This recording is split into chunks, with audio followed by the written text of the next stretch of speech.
হযরত আলী রাদিয়াল্লাহু তাআলা আনহু ঘুমাইছেন মদিনায়। গভীর রজনীতে শেষ রাত্রিতে স্বপ্নে দেখতেছেন। কি স্বপ্ন দেখলেন? আল্লাহর পয়গম্বরকে স্বপ্ন দেখেন মসজিদে নববীর নামাজের ইমামতি করেন। ফজরের নামাজ হচ্ছে, ইমামতি করেন আল্লাহর পয়গম্বর। সাহাবীরা পিছনে দাঁড়াইছেন। নামাজ শেষ হলে নবীজি যখন সালাম ফিরাইলেন, এমনি মসজিদে নববীর সামনে একজন মহিলা আয়েশা ডাকতেছে, কে আছো? একজন আসো, আমার নতুন গাছের খেজুর আমি নিয়ে আসছি বিশ্ব নবীকে দেওয়ার জন্য। নতুন বাসায় যদি কেউ উঠে, একজন বরকতি মানুষকে নিয়ে পা ফেলাও। নতুন গাছে কিছু যদি হয়, বরকতি মানুষকে খানা খাওয়ানো। প্রথম বেতন পায় বা বিদেশ থেকে কেউ পাঠায়, মসজিদে দেয়, মুসল্লিদেরকে দেয়, আলেম ওলামাদেরকে, বরকতি মানুষদেরকে দেয়। এটা এই জামানার প্রচলন না, বিশ্ব নবীর জামানার। আনসার মহিলা নতুন গাছের খেজুর নিয়ে মসজিদে নববীর সামনে হাজির। স্বপ্নটা দেখতেছেন হযরত আলী। এই ঘটনাটা কি বাস্তব না স্বপ্ন? স্বপ্ন দেখতেছিলেন। মহিলা ডাকতেছে, কে আছো? পাত্রটা নেও, বিশ্ব নবীর হাতে দাও, উনি নিজেও যেন খান, ওনার সাথীদেরকেও খাইতে দেন। নবীজির একজন সাহাবী আগায় গিয়া পাত্রটা আনলেন, আল্লাহর পয়গম্বরের মুখে দিলেন। এবার সাহাবীদেরকে দেওয়ার জন্য একজন একজন করে ডাকতেছেন। কাউরে দিলেন 3টা, কাউরে দিলেন 5টা, কাউরে 7টা। হযরত আলী হাত বাড়াইছেন। স্বপ্ন যুগেই আল্লাহর পয়গম্বর আলীর হাতে দিয়েছেন একটা। হযরত আলী এই খেজুর খানা মুখে দিলেন। খেজুর খাইতে খাইতে খেজুরের স্বাদ মুখে রইছে। এই অবস্থায় মসজিদে নববীর আযানের আওয়াজ কানের মধ্যে লাইগা গেছে, আসসালাতু খায়রুম মিনান নাওম। ঘুম ভেঙে গেছে আলী। আফসোস, পয়গম্বরকে স্বপ্নে দেখার আফসোস মিটে নাই। আযানের আওয়াজ এসে গেল, দৌড়ায় গিয়ে জামাতে শামিল হলেন। জামাতের ইমামতি করেন খলিফাতুল মুসলিমিন ওমর। সালাম ফিরানো শেষ। যা স্বপ্নে দেখছিলেন বাস্তবে ঘটা শুরু হইল। এমনি শোনা যায় একজন মহিলা ডাকতেছেন, কে আছো? আমার পাত্রটা নাও, আমার নতুন গাছের খেজুর খলিফাতুল মুসলিমিনের হাতে দাও, উনি নিজেও যেন খান, সাহাবীদেরকেও ওনার সাথীদেরকেও খাইতে দেয়। হযরত আলী আশ্চর্য, স্বপ্নে যা দেখলাম বাস্তবেও তা ঘটা শুরু হয়ে গেছে। খলিফাতুল মুসলিমিন ওমরের হাতে যখন পাত্র দেওয়া হয়, এই পাত্রটার থেকে ওমর নিজে মুখে একটা দিলেন। ওমর রাদিয়াল্লাহু আনহু হাতে ইশারা দিয়ে ডাকতেছেন, আসো খেজুর নাও। কারোর হাতে দেন 3টা, কারোর হাতে দেন 5টা, কাউরে দেন 7টা। আলী হাত বাড়াইলেন, দিয়েছেন একটা। হযরত আলী এই খেজুর খানা স্বপ্নের মতো করে মুখে দিয়ে খুব স্বাদ পাইছেন। পাত্রের মধ্যে তাকায় দেখেন অনেক খেজুর। কানে কানে গিয়া বলেন, ইয়া আমিরাল মুমিনিন, কয়েকটা বাড়ায় দিলে কি হয় না? হযরত ওমর বলেন, আলী, স্বপ্ন যুগে পয়গম্বর তোমার একটার বেশি দেন না। আল্লাহ বলেন, ও ঈমানদারের, আল্লাহকে ভয় করো। আল্লাহকে ভয় করি বলে হাত আমরা উঠাইছি। শুধু আমরা না, দেশের সব মুসলমানই উঠাইব। আল্লাহর ভয় আমাদের মুখে আছে, অন্তরে নাই, আমাদের মুখে নাই। যেই জামানার মানুষ আল্লাহকে ভয় করে, এই জামানায় সুদ থাকে না, ওই জামানায় বেপরদা থাকে না, বেনামাজি থাকে না। যেই এলাকার মানুষ আল্লাহকে ভয় করে, ওই এলাকার মানুষগুলোর অবস্থা হবে এমন, জুমার নামাজে যেই পরিমাণ মুসল্লি ফজরের নামাজে সেই পরিমাণ হবে। কথা বুঝে আসতেছে? জুমার নামাজে যেই পরিমাণ মুসল্লি হয় ফজরের নামাজে ওই পরিমাণ মুসল্লি হওয়ার কথা। আল্লাহকে যদি একজন মানুষ সত্যি ভয় করে, এই মানুষটা কি সুদ খাইতে পারে? বিবি স্ত্রী উপযুক্ত মেয়েদেরকে বেপরদায় ছাড়তে পারে না। আল্লাহর ভয়টা শুধু মুখে আছে, আমাদের অন্তরে নাই। এই অবস্থায় শয়তান তো আমাদের খুব কাছে ভিড়ে যায়। যে কোন সময় আমার আপনার ঈমান হুমকির মুখে আছে, শয়তান থাবা দিয়ে নিয়ে যেতে পারে। কাফেরদের পিছনে শয়তান লাগে না, কারণ লাগার দরকার নাই। মাল তাকে যেখানে, চুর ডাকাত যায় সেখানে। ঈমান নামক দৌলত আপনি আমার ভিতরে, এই ঈমান নামক দৌলতের পিছনে শয়তান বড় পেরেশান। এই ঈমানকে লুণ্ঠন করার জন্য খুব মনোযোগ দিয়ে শুনবেন। আল্লাহর হুকুম আহকাম পরিপূর্ণভাবে আদায় করতে মনে যদিও চায়, শয়তানের দুকায় পারি না। একজন মানুষ আল্লাহর হুকুম মতে চলতে পারে না, মনের হুকুমে চলে। আল্লাহ বলেছেন গান শুনবা না, মনে চায় শুনতে, মনের কথায় গান শুনে। আল্লাহ বলেছেন নামাজ পড়ো, মন চায় না নামাজ পড়তে, মনের কথায় নামাজ পড়ে না। আল্লাহর গোলামি বাদ দিয়ে যখন মানুষ নফসের গোলামি শুরু করে দেয়, আল্লাহ রাব্বুল আলামিন প্রথম সবকটা দিলেন ইত্তাকুল্লাহ, আল্লাহকে ভয় করো।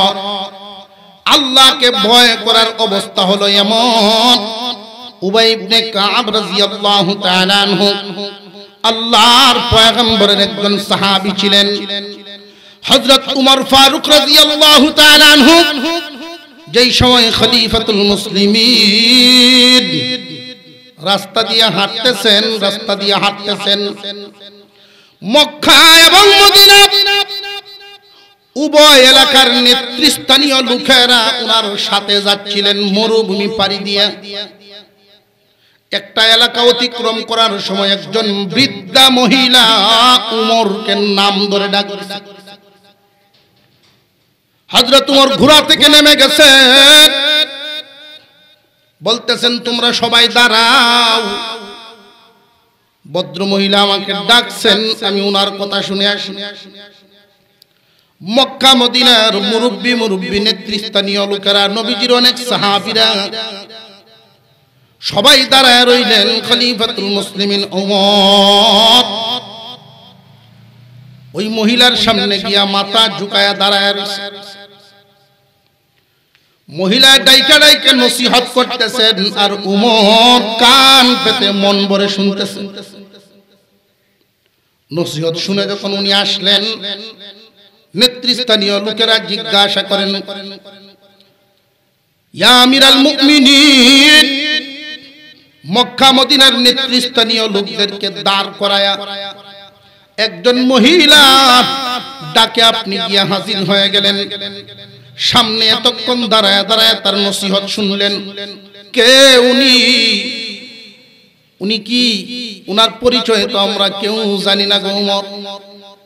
উমর রাদিয়াল্লাহু তাআলা আনহু বলেন, ওগো আল্লাহর পয়গম্বরের সাহাবীরা, এই মহিলা যদি আমাকে বলতেন, উমর রে, 5 ওয়াক্ত নামাজের সময় শুধু পাইবা, বাকি 24 ঘন্টা আমার সামনে দাঁড়ায়া থাকবা, তবু আমি তার সামনে 24 ঘন্টায় দাঁড়ায়া থাকতাম, পাও নাড়ানোর সাহস আমার নাই। এই মহিলা এমন একজন নারী, আল্লাহর পয়গম্বরের দরবারে আসছিলেন নালিশ নিয়ে।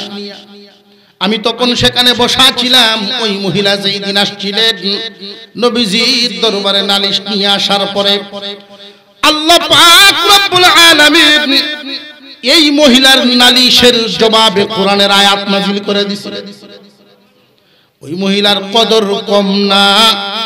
ওই দিন থেকে তার প্রতি মর্যাদা আমার এত বেড়ে গেছে, যার জবানের উপর, যার আপত্তির উপর আল্লাহ আয়াত নাজিল করেন, এই মানুষের দাম কম না অনেক বেশি।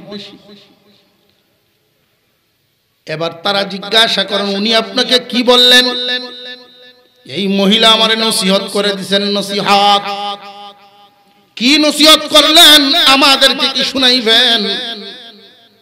খলিফাতুল মুসলিমিন ওমর বলেন, উনি আমারে বলছেন, উমর খলিফা হইছো, একটা কথা সব সময় মনে রাখো, আল্লাহর ভয় যদি দিলের ভিতরে রাখতে পারো আর কোনো ভয় থাকবে না। আল্লাহর ভয় যার দিলের ভিতরে থাকবে তার দিলের ভিতরে অন্য কোনো ভয় ঢোকার জায়গা পাবে না। যার ভিতরে আল্লাহর ভয় থাকবে না, দুনিয়ার সকল ভয় তার ভিতরে জায়গা নেবে। আল্লাহর ভয় নাই যার ভিতরে, সন্তান হারাবার ভয় থাকবে, মাল হারাবার ভয় থাকবে, সম্মান হারাইবার ভয় থাকবে, পদ পদবি হারাইবার ভয় থাকবে, বহু ধরনের ভয় তারে ঘিরে রইবে। আর যার ভিতরে আল্লাহর ভয় থাকবে, পৃথিবীর কোনো ভয় তার অন্তরে কাজ করবে না। হযরত উমর মজলিসের মধ্যে বসে জিজ্ঞাসা করে ফেললেন, নবীর সাহাবীরা, তোমাদের মধ্যে কি কেউ আসনি এই শব্দের ব্যাখ্যা আমারে বুঝায় দিবা? আল্লাহ যে বললেন ইত্তাকুল্লাহ, আল্লাহকে ভয় করার জন্য কিভাবে জীবন যাপন করলে আল্লাহকে ভয় করা হয় আমার একটু বুঝায় দাও। নবীজির সাহাবীরা কেউ উঠে দাঁড়ান না, কেউ বলতেছেন না, কারণ আল্লাহর নবীর সাহাবী উমরের ভয় অন্তরে কি কম আছে? উমরের মর্যাদা কি কম না অনেক বেশি? খলিফাতুল মুসলিমিন উমর, আল্লাহ পাক উনার মর্যাদা কেমন বাড়াইছেন, কেমন বাড়াইছেন। উনার খেলাফত আমলে হযরত আলী রাদিয়াল্লাহু তাআলা আনহু ঘুমাইছেন মদিনায়, গভীর রজনীতে শেষ রাত্রিতে স্বপ্নে দেখতেছে। কি স্বপ্ন দেখলেন? আল্লাহর পয়গম্বরকে স্বপ্ন দেখেন মসজিদে নববীর নামাজের ইমামতি করেন,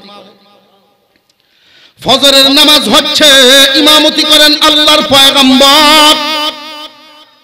সাহাবীরা পিছনে দাঁড়াইছেন। নামাজ শেষ হলে নবীজি যখন সালাম ফিরাইলেন, এমনি মসজিদে নববীর সামনে একজন মহিলা আয়েশা ডাকতেছে, কে আছো? একজন আসো, আমার নতুন গাছের খেজুর আমি নিয়ে আসছি বিশ্ব নবীকে দেওয়ার জন্য। নতুন বাসায় যদি কেউ উঠে, একজন বরকতি মানুষকে নিয়ে পা ফেলাও। নতুন গাছে কিছু যদি হয়, বরকতি মানুষকে খানা খাওয়ানো। প্রথম বেতন পায় বা বিদেশ থেকে কেউ পাঠায়, মসজিদে দেয়, মুসল্লিদেরকে দেয়, আলেম ওলামাদেরকে, বরকতি মানুষদেরকে দেয়। এটা এই জামানার প্রচলন না, বিশ্ব নবীর জামানার। আনসার মহিলা নতুন গাছের খেজুর নিয়ে মসজিদে নববীর সামনে হাজির। স্বপ্নটা দেখতেছেন হযরত আলী। এই ঘটনাটা কি বাস্তব না স্বপ্ন? স্বপ্ন দেখতেছিলেন। মহিলা ডাকতেছে, কে আছো? পাত্রটা নেও, বিশ্ব নবীর হাতে দাও, উনি নিজেও যেন খান, ওনার সাথীদেরকেও খাইতে দেন। নবীজির একজন সাহাবী আগায় গিয়া পাত্রটা আনলেন, আল্লাহর পয়গম্বরের মুখে দিলেন। এবার সাহাবীদেরকে দেওয়ার জন্য একজন একজন করে ডাকতেছেন। কাউরে দিলেন 3টা, কাউরে দিলেন 5টা, কাউরে 7টা। হযরত আলী হাত বাড়াইছেন। স্বপ্ন যুগেই আল্লাহর পয়গম্বর আলীর হাতে দিয়েছেন একটা। হযরত আলী এই খেজুর খানা মুখে দিলেন। খেজুর খাইতে খাইতে খেজুরের স্বাদ মুখে রইছে। এই অবস্থায় মসজিদে নববীর আযানের আওয়াজ কানের মধ্যে লাইগা গেছে, আসসালাতু খায়রুম মিনান নাওম। ঘুম ভেঙে গেছে আলী। আফসোস, পয়গম্বরকে স্বপ্নে দেখার আফসোস মিটে নাই। আজানের আওয়াজ এসে গেল, দৌড়ায় গিয়ে জামাতে শামিল হলেন। জামাতের ইমামতি করেন খলিফাতুল মুসলিমিন ওমর। সালাম ফিরানো শেষ, যা স্বপ্নে দেখছিলেন বাস্তবে ঘটা শুরু হইল। এমনি শোনা যায় একজন মহিলা ডাকতেছেন, কে আছো, আমার পাত্রটা নাও, আমার নতুন গাছের খেজুর খলিফাতুল মুসলিমিনের হাতে দাও, উনি নিজেও যেন খান, সাহাবীদেরকেও ওনার সাথীদেরকেও খাইতে দেয়। হযরত আলী আশ্চর্য, স্বপ্নে যা দেখলাম বাস্তবেও তা ঘটা শুরু হয়ে গেছে। খলিফাতুল মুসলিমিন ওমরের হাতে যখন পাত্র দেওয়া হয়, এই পাত্রটার থেকে ওমর নিজে মুখে একটা দিলেন। ওমর রাদিয়াল্লাহু আনহু হাতে ইশারা দিয়ে ডাকতেছেন, আসো খেজুর নাও। কারোর হাতে দেন 3টা, কারোর হাতে দেন 5টা, কাউরে দেন 7টা। আলী হাত বাড়াইলেন, দিছেন একটা। হযরত আলী এই খেজুর খানা স্বপ্নের মতো করে মুখে দিয়ে খুব স্বাদ পাইছেন। পাত্রের মধ্যে তাকায় দেখেন অনেক খেজুর। কানে কানে গিয়া বলেন, ইয়া আমিরাল মুমিনিন, কয়েকটা বাড়ায় দিলে কি হয় না? হযরত ওমর বলেন, আলী, স্বপ্ন যুগে পয়গম্বর তোমার একটার বেশি দেন না। হযরত আলী আশ্চর্য হয়ে গেছেন। আল্লাহ ওয়ালা সম্রাট,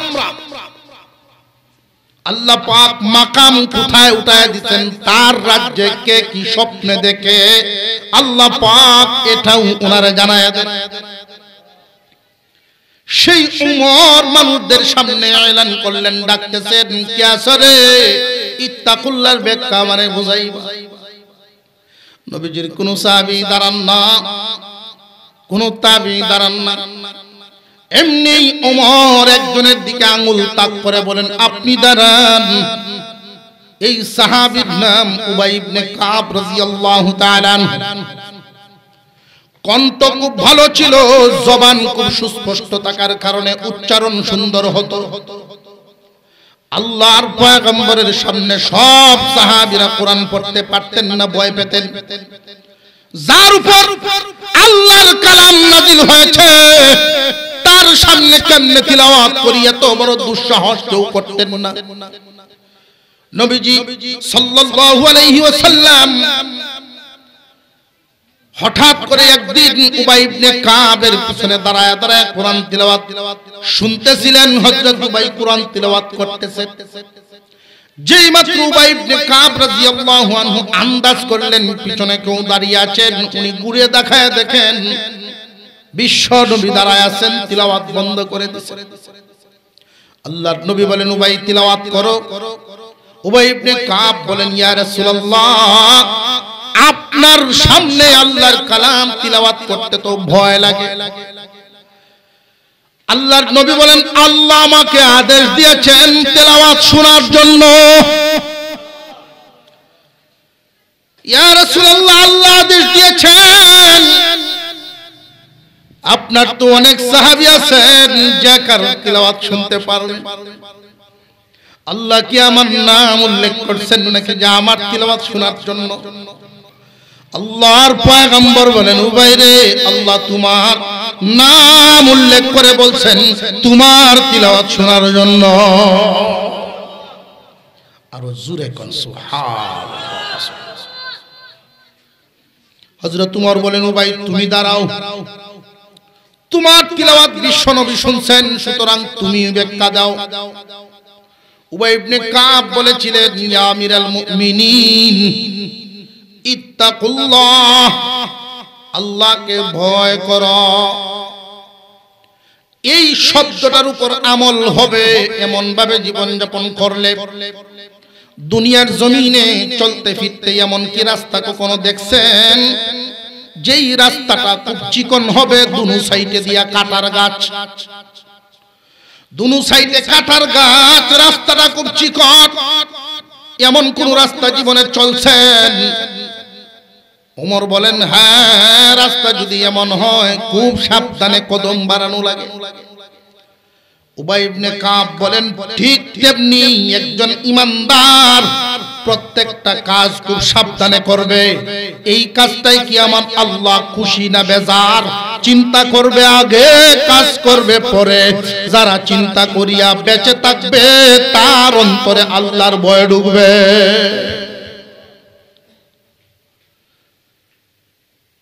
আর যাদের চলনে দেখা যায় এইরকম আমল হচ্ছে না,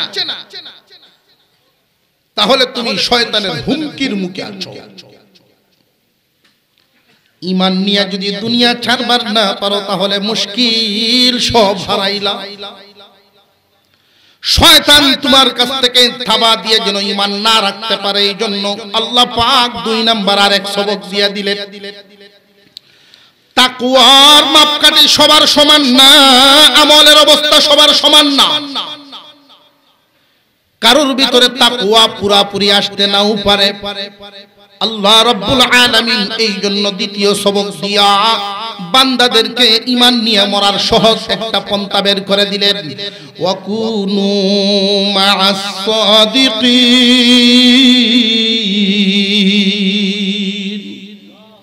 আল্লাহ পাক রব্বুল আলামিন বলেন, আল্লাহ ওয়ালাদের সাথী হইয়া যাও।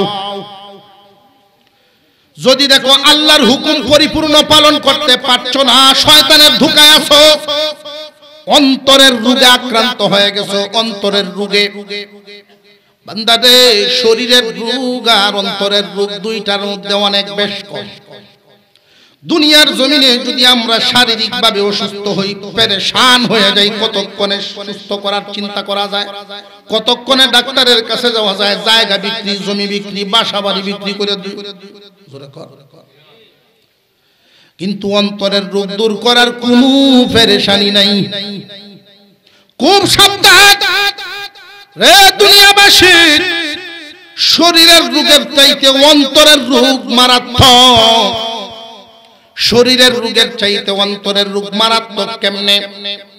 শরীরের রোগে বেশি তো বেশি মানুষ কবরে যাইব, আর অন্তরের রোগে মানুষ জাহান্নামে যাইব। বডির রোগ সারানো অন্তরের রোগ সারানোর চাইতে গুরুত্ব বেশি না, অথচ আমরা এটার গুরুত্বই বেশি দেই। অন্তরের রোগ সারাও, আল্লাহ ওয়ালাদের সাথী হইয়া যাও। যদি দেখা যায় তোমার দ্বারায় আল্লাহর হুকুম অমান্য হয়ে যায়, অনেক হুকুম আহকামের মধ্যে গফলতি আসতেছে। শরীরের রোগ হইলে জলদি জামনে ডাক্তারের কাছে যাও, তোমার অন্তর রোগ আক্রান্ত হয়ে গেছে, দেরি করবে না, জলদি জলদি জলদি করে আল্লাহ ওয়ালাদের শরণাপন্ন হও। একখান হাদিস আপনাদেরকে শোনাইছি। নবীজি বলেন, কুন আলিমান আও মুতাআল্লিমান আও মুঈনান আও মুহিব্বান ওয়ালা তাকুন খামিসান। হয়তো সবাই আলেম হও, যদি বাঁচবার চাও জাহান্নাম থেকে, জাহান্নামের আগুন থেকে যদি বাঁচবার চাও, নবীজি 4টা শব্দ ব্যবহার করেছেন। এই 4 দলের কোন একটা দলে শামিল থাকবা, 5 নম্বরে যাইও না, ফাতুহলিক, ধ্বংস হয়ে যাইবা। কার কথা এটা? বিশ্ব নবীর কথা, সাইয়্যিদিনা মুহাম্মদুর রাসূলুল্লাহ সাল্লাল্লাহু আলাইহি ওয়াসাল্লামের জবান মুবারক থেকে এই কথা। হয়তো আলেম হও, যদি আলেম হইবার না পারো, আও মুতাআল্লিমান, আলেমদের ছাত্র হও।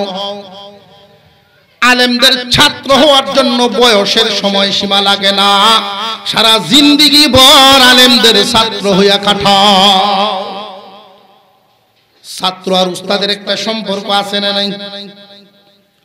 উস্তাদ দেখলে ছাত্র, মুআদ্দব ছাত্র কোনদিন বিড়ি টানবনি না, আওয়াজে বোঝা যায় চলতেছে।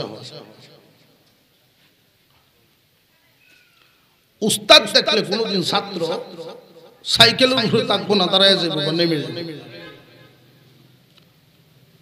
উস্তাদ যদি মসজিদের ভিতর থেকে বের হইতে, মুআদ্দব ছাত্র জুতা ঢিলে দৌড়ে যাবে। আর এই আদবের মাধ্যমে আল্লাহ তার দিল সাফ করে দিবে, যে দিলের রোগ, মনের রোগ। ওরা আমরা উস্তাদ আলেমদেরকে এই উস্তাদের মতো মান মধুরের কথা সুযোগ পাইলে এমন ভাবে আলেমদের সাথে আচরণ করে। আল্লাহ জেনে রাখবেন, ইলম সবাই পায় না, বিরাট বড় এক নিয়ামত। আদম আলাইহিস সালাম কে আল্লাহ যেই দিন বানাইছেন মাটি দিয়ে বানাইছেন আদমের বডি। আদমের বডি রাখছেন এক জায়গায়, ফেরেশতাদেরকে দাঁড় করাইলেন আর এক জায়গায় সামনাসামনি। খুব মনোযোগ দিয়ে শুনবেন পৃথিবীর শুরুর কয়েকটা কথা। আদম এক জায়গায়, ফেরেশতারা আরেক জায়গায়, মাঝখানে আল্লাহ পাক রব্বুল আলামিন হাজির করলেন পৃথিবীর শুরু থেকে নিয়ে কিয়ামত পর্যন্ত যত আসবাবপত্র মানুষ ব্যবহার করেছে আরো করবে, সব জিনিস হাজির। আল্লাহ পাক রব্বুল আলামিন প্রথমে হুকুম দিলেন, ও ফেরেশতারা এগুলোর নাম বলো, গুণ বলো। ফেরেশতারা বলতে পারেন নাই, অপারগতা প্রকাশ করার পরে আল্লাহ হুকুম দিলেন, আদম এগুলোর নাম এবং সিফত বলে দাও। আদম আলাইহিস সালাম সবগুলোর নাম এবং সিফত বলে দিলেন। আল্লাহ রাব্বুল আলামিন ইলম আদমের ভিতরে ঢুকানোর কারণে সবগুলোর নাম বলতে পারছে। আল্লাহ ঘোষণা দিলেন, ফেরেশতারা তোমাদেরকে যদিও নূর দিয়া বানাইছি, আদমকে আমি মাটি দিয়া বানায় তার ভিতরে ইলম দিয়া, ইলমের কারণে সে সম্মানী হয়ে গেছে। সম্মান দিবেন কে? আরো জোরে কর। আল্লাহ সম্মান দিয়ে হুকুম দিলেন, তোমরা তাকে সম্মান জানাও সিজদার মাধ্যমে। আল্লাহর এই হুকুম পালন করার সময় একজনের সিজদা দেয় নাই, তার নাম ইবলিস। এমন লানত হইল এই পর্যন্ত কেউ নাম ইবলিস রাখছে শুনছো?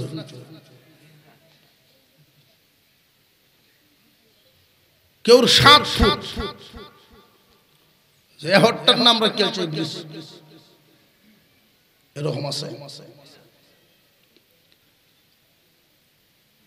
লানত প্রাপ্ত এমন হইছে এই শব্দটা শুনলেই মানুষ ঘৃণা করে আর চিরদিনের জন্য ক্ষতিগ্রস্ত হয়।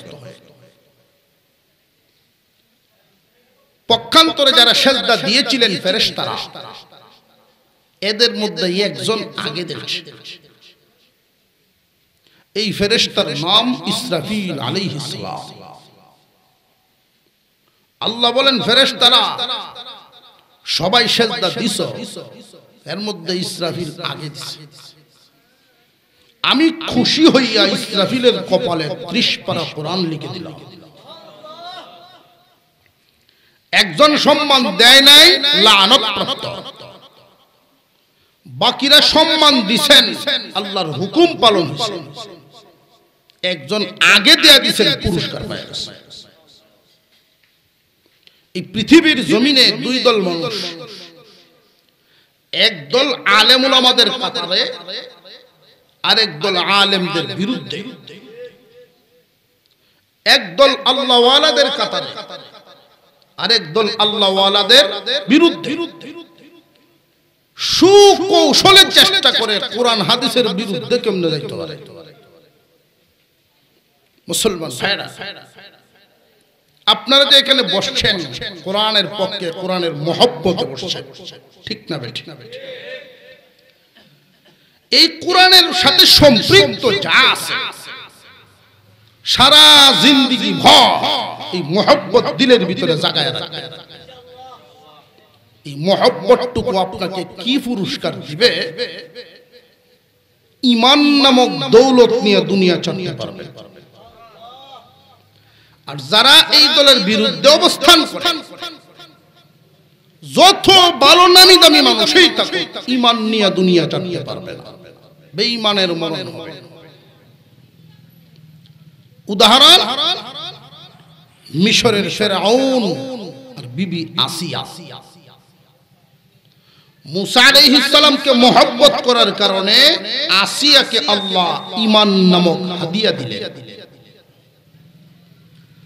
আর ঘৃণা করার কারণে ফেরাউন বাদশা হইয়াও ঈমান পাইল না, বেঈমান।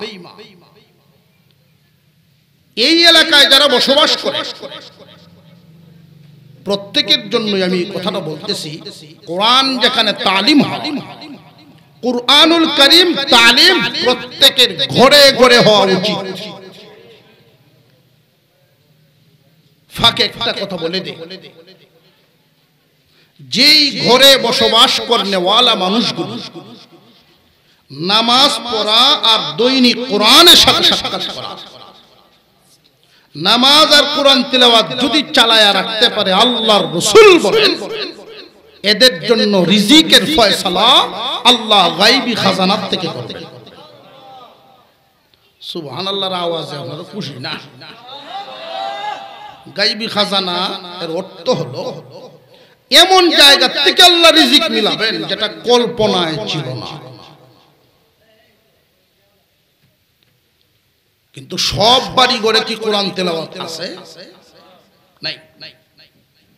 অন্তত পক্ষে কোরআন তিলাওয়াত যদিও হচ্ছে না, যেই জায়গায় জামাতবন্দি কোরআন তিলাওয়াত হয় ওইখানে যেন অন্তত শামিল থাকা যায়, সম্পৃক্ত থাকা যায়, এই পথটা যেন খোলা থাকে, নইলে আল্লাহর রহমত থেকে বঞ্চিত হবে। যেই জায়গায় রহমতি বরকতি কাজ হয়, মানুষগুলো থাকে, এইখানেই আল্লাহর রহমত বন্টন হয়, আল্লাহর রহমত নাজিল হয়। ইতিহাস থেকে দেখেন নবীগণ যে জায়গায় আল্লাহ বেশি পাঠাইছেন, তেলের খনি, স্বর্ণের খনি, সব বরকত ওই জায়গায়।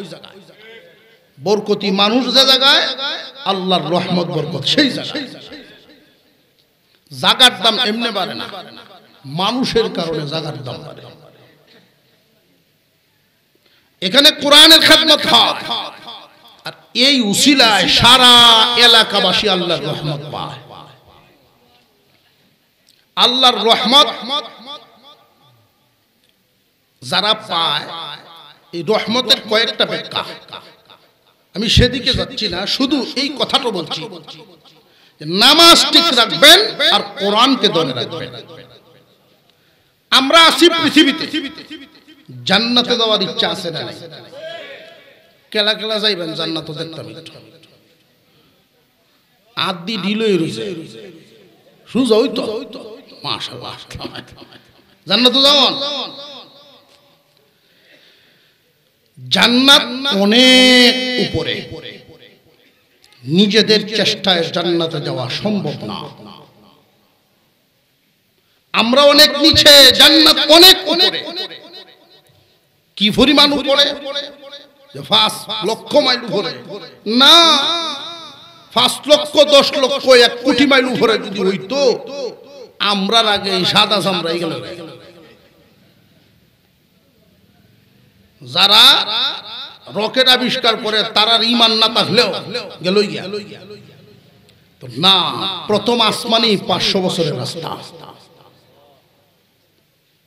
কেউ যদি রকেট নিয়ে রওনা দেয়, এরপরে তো আসমান হইতো না, 500 বছর বাঁচতই না।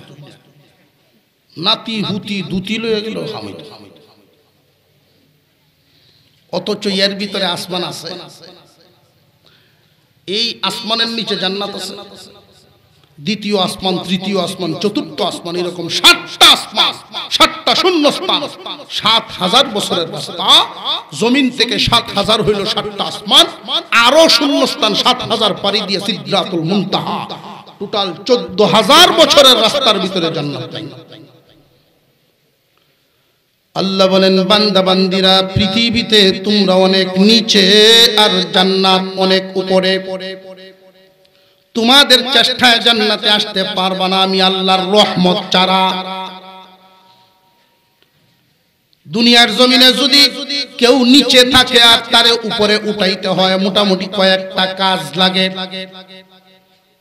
1 নাম্বার, উপর থেকে কিছু ছাড়তে হবে। 2 নম্বরে যা ছাড়বেন শক্ত করে ছাড়তে হবে। 3 নাম্বার, নিচ থেকে ধরতে হবে, 4 নাম্বার উপর থেকে টানতে হবে। 4টা কাজের মাধ্যমে একজন নিচের মানুষকে উপরে উঠানো যায়। ধরেন কুয়ার ভিতরের একটা মানুষ, এই কুয়ার ভিতরের মানুষটারে যদি উপরে উঠাইতে চান, 4 কাজের সমন্বয়। 1 নাম্বার কিছু একটা ছাড়বেন, 2 নম্বরে শক্ত করবেন, 3 নম্বরে নিচ থেকে ধরবে, 4 নম্বরে উপর থেকে টানবেন। আল্লাহ বলেন বান্দারা তোমরা অনেক নিচে, জান্নাত অনেক উপরে, নিজেদের চেষ্টায় আসতে পারবে না, এই জন্য আমি আল্লাহ রশি ছাড়লাম। এই রশিটা শক্ত করলাম, ধরবাই শুধু তুমি, টান দিয়া উঠাইব আমি। 4 কাজের 3টাই করছেন আল্লাহ, একটা করব আমরা, শুধু ধরা। আর আল্লাহর রশির নাম কুরআনুল কারীম। এই কোরআন নামক রশিতে তামাম দুনিয়ার সমস্ত মুফাসসির একমত, ওয়াতাসিমু বিহাবলিল্লাহি জামিআ, এর দ্বারা আল্লাহ কোরআন বুঝাইছেন। কোরআনকে রশি বললেন। নিচ থেকে যদি কাউরে উপরে উঠানো লাগে, মইও তো বলতে পারে। এই মই কারোর উপরে পড়লে ব্যথা পাবে, কিন্তু রশি পড়লে যায় কই। এই যাওন যেত না রে, আস্তে আস্তে। অনেকে আছে নারায়ে তাকবীরের আওয়াজ ভাল লাগে না, আমি এটা বুঝলাম না। জেনে রাখবে যারা যত ধরনের যুক্তি দেখ, মুসলমানের আওয়াজ, নারায়ে তাকবীরের আওয়াজ যত নিচা হবে, বাতিলের আওয়াজ তত উঁচা হবে। আর বাতিলের আওয়াজ যদি নিচা করতে হয়, তোমার আমার আওয়াজ উঁচা করতে হবে। আল্লাহ সহি বুঝদেন বলুন আমিন। এইখানে কোরআনের তালিম হয়। সমস্ত মুসলমানের দায়িত্ব, যাদেরকে আল্লাহ জবান দিয়েছেন, জিহ্বা দিয়েছেন, প্রত্যেকেই কোরআন পড়া। সকলের পক্ষ থেকে এই জায়গায় কোরআন পড়া হয়। এখন এদেরকে দেখাশোনা করার দায়িত্ব সবার উপর আছে না নাই? এই দায়িত্বটা কয়েক ভাবে হয়। নবীজি 4টা ভাগ করছে। প্রথম ভাগ আলেম উলামারা পড়াইতেছেন, দ্বিতীয় ভাগ এই এলাকার মানুষ আলেমদের ছাত্রর মতো হইয়া থাকা, মান্য চিহ্নের ক্ষেত্রে। 3 নাম্বার আও মুঈনান, আলেমদের সাহায্যকারী হওয়া। 4 নম্বরে আও মুহিব্বান, মোহব্বত করনেওয়ালা হওয়া। এইখানে যারা আছেন আমার সামনে, মাইকের আওয়াজ যতদূর যায়, সবাইকে আল্লাহ দুনিয়ার হালত সমান রাখেন নাই। কাউরে ধনী বানাইছেন, কাউরে আবার গরিবী হালতে রাখছেন। যাদেরকে আল্লাহ গরিবী হালতে রাখছেন, নিরাশ হবেন না। আপনি যদি সবরকারী গরিব হয়ে দুনিয়া ছাড়তে পারেন, কিয়ামতের দিন দুনিয়ার ধনীর 500 বছর আগে জান্নাত পাইবে। অনেক ধনীরা আবার ধন সম্পদ দিয়ে আল্লাহর সন্তুষ্টি অর্জন করতে পারে। সব ধনীরা পারে না। যে সমস্ত মানুষকে আল্লাহ সম্পদ দিয়েছেন, এই সম্পদের মাধ্যমে আল্লাহর সন্তুষ্টি হাসিল করতে পারে। হযরত উসমান রাদিয়াল্লাহু তাআলা আনহু ধনী ছিলেন, উনার সম্পদ দিয়ে আল্লাহর সন্তুষ্টি কিনছেন। মসজিদে নববীর সামনে নবীজির চেহারা মলিন, মনটা ভালো না। হযরত উমর, হযরত আবু বকর, ওসমান, আলী 4 জন হাজির। কে আপনার কষ্ট দিল? আল্লাহর পয়গম্বর বলেন, উসমান তুমি কি পারবে আমার কষ্টটা দূর করে দিতে? কি সমস্যা বলেন? এই মদিনায় একটা পানির কুয়া, এই কুয়ার মালিক একজন ইহুদি। আজকে সকালে নিষেধ করে দিয়েছে কোন মুসলমান এই কুয়া থেকে পানি নিতে পারবে না। উসমান রে তুমি কি পারবে তোমার মাল দিয়ে এই কুয়া কিনে দিতে? উসমান রাদিয়াল্লাহু আনহু একটু লাজুক প্রকৃতির ছিলেন, জোরে হাঁটতেন না পর্যন্ত, কিন্তু ওই দিন নবীজির অনুমতি নিয়ে এত সজোরে এক দৌড় দিলেন, মদিনার মানুষ তাকায়া রইছে অবাক। উসমান তো জীবনে এইভাবে দৌড় দেয় না, দৌড়ায়া ইহুদির বাড়ির সামনে গিয়া ডাকতেছে, তুমি বাড়ি সামনে আসছে, কি ব্যাপার? তোমার এই কুয়াটা আমার বড় দরকার, আমার কাছে বিক্রি করো। এই কুয়ার দাম ধরেন 10টা বা সর্বোচ্চ 20টা খেজুর গাছের দাম হবে সর্বোচ্চ। উসমানের দরকার এই সুযোগ। ইহুদি বলল, তোমার যে 300 খেজুর গাছের বাগান, 300 খেজুর গাছের একটা বাগান আছে, ওই বাগানটা যদি আমার নামে লিখে দাও, তোমার নামে এই কুয়া লিখে দাও। হযরত উসমান বলেন, পদ্ধতি চালু করো, আমি রাজি আছি, ব্যবস্থা করার। সাথে সাথে লেখালেখি হয়ে গেল, 300 খেজুর গাছের বাগানটা দিয়া দিলেন, বিনিময়ে এই কুয়াটা খরিদ করলেন বিশ্বনবীর সন্তুষ্টির জন্য। বেচা কেনা শেষ। উসমান রাদিয়াল্লাহু তাআলা আনহু বলেন, আমার মন শান্তি হয়ে গেছে কুয়াটা কিনতে পেরে। বেচা কেনার সময় উপস্থিত হয়ে গেছেন আশপাশের কয়েকজন মানুষ। দূর থেকে একজন জিজ্ঞাসাই করে ফেলছেন, ওগো উসমান, এত চড়া দাম দিয়ে এই কুয়াটা কেন কিনলা? হযরত উসমান ওই দিন বলেছিলেন, তোমরা জানো না, এই মুহূর্তে যদি আমার সমস্ত সম্পত্তি দাবি করত, তবু আমি দিয়া হইলেও ওই কুয়াটা কিনতাম। কারণ বিশ্ব নবীর সন্তুষ্টি, আল্লাহ সন্তুষ্টি। এই কুয়া কিনে নবীজির সামনে নিয়ে পেশ করে দিলেন, আমি এই কুয়া আপনাকে হাদিয়া দিয়ে দিলাম গো নবীজি। আল্লাহ আর পয়গম্বর পানি পান করার জন্য সারা মদিনাবাসীকে আম করে দিলেন। শুধু মুসলমান না, সবাই পানি পান করতে পারবে। উসমানের জন্য সুসংবাদ দিলেন, উসমান রে, আল্লাহ মাল দেন অনেক রে, কিন্তু এই মাল দিয়ে আল্লাহর সন্তুষ্টি সবাই কামাইতে পারে না। অনেক মানুষ এই মালওয়ালা হওয়ার কারণে, বেশিরভাগ ধনীরাই মালের কারণে গুনার কামের সাথে সম্পৃক্ত হয়। খুব কম মানুষ এই মাল দিয়া আল্লাহর সন্তুষ্টি করতে পারে। উসমান কিয়ামতের দিন আমারে আল্লাহ যেইভাবে একটা হাউজে কাউসার দিবেন, তোমারেও ছোট্ট একটা কুয়া দিবেন, তুমি পান করবা, তোমার পরিচিত বন্ধু বান্ধব আত্মীয় স্বজনরে পানি পান করাইবা। মুসলমান ভাইরা, যাদেরকে আল্লাহ মাল দিবেন তাদের হালত একটা, যাদেরকে মাল দেন নাই তাদের হালত একটা।